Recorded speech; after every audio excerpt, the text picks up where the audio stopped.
What is up, everyone? My name is Joseph, and welcome to another Road to Inferno progress video. Now, if I sound a little happier than normal, it's because I just got my power back after 2 days of not having power. One thing that I kind of didn't think about or never really thought about is that when you don't have power, you're just left to your own thoughts quite a bit, and you really have to evaluate who you are as a person. And it's just, for me, it's a very dark time, and I don't like going down that road. But don't feel bad for me. If anything, feel bad for my wife. We've only been married for about a year, and having to deal with me without internet for 2 days is probably not the easiest thing in the world. So remember, guys, 1 like equals 1 prayer. So send your thoughts her way, because after having to live with myself for 23 years, I can only imagine how difficult that might be for a newcomer to my life, I guess. I don't know where that was going, but let's get into the main progress of this video. So on the screen, you see the items that I'm shooting for and the items that we had at the end of last video, with notable items left such as both prayers, Saradomin Godsword, Eternal Boots, ACB, and these are just some big items that I want to hit at least before we even start the Inferno. This item list may grow depending on how the first few attempts go, but these are the minimum items I want to get, and this is what I have and what I don't have. So now let's switch over to the skills tab real quick. And one thing that I want to note is that I am upping the magic level requirement. I'm going to shoot for 96 instead of 94 just to deal with some of the stat drain things. I don't want to have to waste an inventory slot with an imbued heart, and I don't want to waste restores trying to boost back up to 94. So I do want just a few levels of cushion while I'm in the Inferno. So I'm going to set that at least 96 for now, and that may even go up to 99. It really depends on how good I do within the first few Inferno attempts. But these are the skills that I have at the start of this video. So let's get into the actual progress. Now, last video at the end, I asked what you would like to see, and the Saradomin boss was upvoted quite a bit. So Saradomin God Wars seemed to be something you guys wanted to see, so I wanted to give that an attempt. But before I could do that, I wanted to get the Wilderness Diaries out of the way. That way I could get the keys, the ecumenical keys, much easier, and then just go straight to the boss. So I worked my way through the easy, medium, and hard Wilderness Diaries, fighting off PKers and bosses, whatever came my way, and eventually was able to complete those diaries. I don't know why I didn't do them earlier. There was a time where I just went through and did all hard diaries, and I just didn't do the Wilderness one because I just didn't feel like it, and I don't like the Wilderness. But in the end, the Wilderness Diaries weren't too difficult, so I was able to wrap those up pretty easily without any deaths or really any complications or any problems. So we got that all taken care of and got ourselves some ecumenical keys. And holy shit, I never realized how difficult that word was to pronounce. I don't think I've really ever said it out loud before. But those keys, while somewhat useful, in the end, I really didn't end up getting any after this initial 4. I did not see any benefit in going to the wilderness and spending almost the same amount of time getting the keys than what it would take to just get kill count. So after the first few trips, I did end up just getting kill count in God Wars dungeon. So if you're looking to do Sarah God Wars, at least for me, it was almost the same amount of time to just get the kill count compared to getting the keys with the possibility of getting PK'd. So in the end, it really didn't matter too much if I had completed those Wilderness Diaries or not, but I mean, I'm glad I did them. Free rune crafting XP, and I will always take free rune crafting XP. So before I actually started any trips to Sarah God Wars, I decided to pick myself up an ACB. Now, originally, I was going to try to get all of the drops from Ziliana and then just use them once I got them.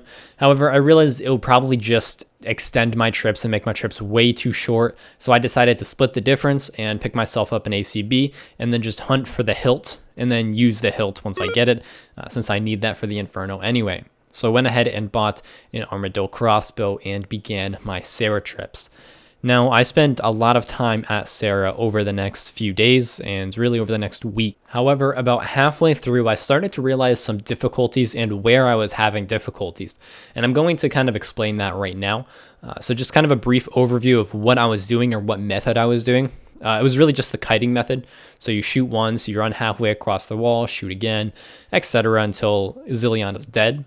Now, where I was having difficulties is, first off, I wasn't prayer flicking. I wasn't comfortable enough with the method to flick between magic and ranged while getting the kill. So I was taking a little bit of damage during the kill, and then after Ziliana died, I would take damage from Starlight since I was only flicking after the kill between range and mage. I was taking melee damage. So I realized that was shortening my trips quite a bit. So I kind of was looking around to see what I could do to kind of aid that process of really killing the minions. And those were the biggest difficulties I was having, was getting those minions down. A lot of the guides I was watching or read had the Serpentine Helm before the nerf, so that was helping quite a bit with them, for them to kill those minions. However, that's not going to work, or wasn't going to work for me, so I was really trying to figure out what the best way would be for me to kind of take care of those minions during the kill, if possible. I know I could shoot Starlight with the crossbow during the kill, but that would just really make the trips that much longer because it takes longer to kill Starlight with the crossbow compared to a blowpipe. So it would not really shorten my trips at all. It'd make each kill time just a little bit longer. So I was really looking for a way to really kill Starlight and Zillion at the same time. And I came across a video by Charles of the Black Chin method. On screen, you could probably see me killing Ziliana with the Black Chin method here. And it's really just 2 chins per wall and 1 crossbow shot. And once I started this method, I really just fell in love with it. It is much more expensive than not using Black Chins, but you kill Starlight and Ziliana pretty much at the same time, really speeding up my kill times and extending my trips by, right off the bat, pretty much 5 kills per trip, not having to worry about that extra damage, and really only having to worry about 1 combat style of damage. Before, I had to worry about, during the kill, the range and magic damage, or at least one of them. So if I was praying mage, I had to worry about the range damage. And then after the kill, I had to worry about range and melee damage. Even if I was flicking after the kill between magic and ranged, I still had to worry about 1 combat style. So there was always damage coming in, and that's really what was hurting me in the long run. So using the Black Chin method, I was able to completely eliminate the melee aspect, and then I only had to worry about range during the kill, because I could flick magic and ranged fine once Ziliana was dead. So the only thing I had to worry about was ranged damage during the kill. So that really helped a lot to extend my trips and make my kills just that much smoother. So I started doing that for just a few trips, but realized I was going to run into some financial problems because that, while it is profitable in the long run, I was having to spend quite a bit on Black Chins. So I needed to bump up my cash stack just a little bit. So I went ahead and got 88 rune crafting, and that profited me about 20 mil, which was perfect. If my calculations were correct, I should get the hilt within the time it would take to spend 20 mil in Black Chins. So overall, it looked like I was going to spend about 20 mil to get that hilt, which to me was fine. I'm pretty much getting it half off, getting some range XP, and just the experience of killing Ziliana. So it seemed worth it for me. So after I got 88 rune crafting, I had plenty of money for supplies, so I went back to Sarah for just a few trips, and luckily, looks like RNGesus was smiling at me that day because I actually got the hilt soon after 88 rune crafting on just my second trip. Overall, it was 133 KC is what I ended up at, and I got it way ahead of the drop rate, and I was able to keep most of that money from the rune crafting. So I was able to end my Sarah trips with quite a bit of cash left over and the Saradomin Hilt. So I was able to check off the Saradomin Godsword as another item added to the list of things we needed, which was really nice for me. That's a huge milestone for me because that's one of the most expensive items I need. Not the most expensive, but one of them. So it was really nice to get that out of the way. And that's an item that I've wanted for a while because I just feel like it's helpful in a lot of places, and it just feels nice to have one item that's worth that much money, especially for me. I've never really had the bank value that I have now, so having that nice boost in bank value and just overall account value was nice. So during the Sarah trips, I actually did take a little bit of a detour. And I probably should explain this a few minutes ago, but I was too busy talking about Sarah. But I did take a little bit of a detour to do one Kraken task, and this task got me 92 magic, which is another level ticked off, as well as 88 Slayer. And that's especially good for me because that's the level where you can boost up to Cerberus efficiently without the wild pie just running out way too fast. So again, I should have mentioned this a little before because it did happen in the middle of the Sarah trips, but I did want to point that out that I was able to get 92 magic and 88 Slayer. And Cerberus will probably be a good way for me to generate cash flow as well as get some items that I need for the Inferno. So the plan after the Saradomin trips was to go back to Slayer and really grind out the rest of the levels that I needed. However, in the meantime, I was able to get 90 farming, which really doesn't push me any closer to Inferno. It's just something nice that I got. That was really a big milestone for me because I always hated farming. I don't like dailies normally, and it just seemed like another daily and just another thing to do. So the fact that I've gone this long while doing the farming runs is pretty cool for me to see. So I just wanted to throw that in there as a little pat on my own back. But after farming, we did just go ahead and get right back into Slayer. And that's pretty much what I spend most of my time doing when I'm not focusing on a boss.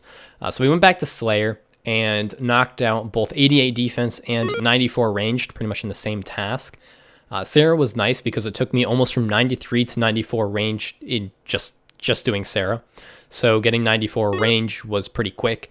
And that puts me well over halfway to 99, which is nice. I'm really getting close to that ranged cape, which is really, really nice to see.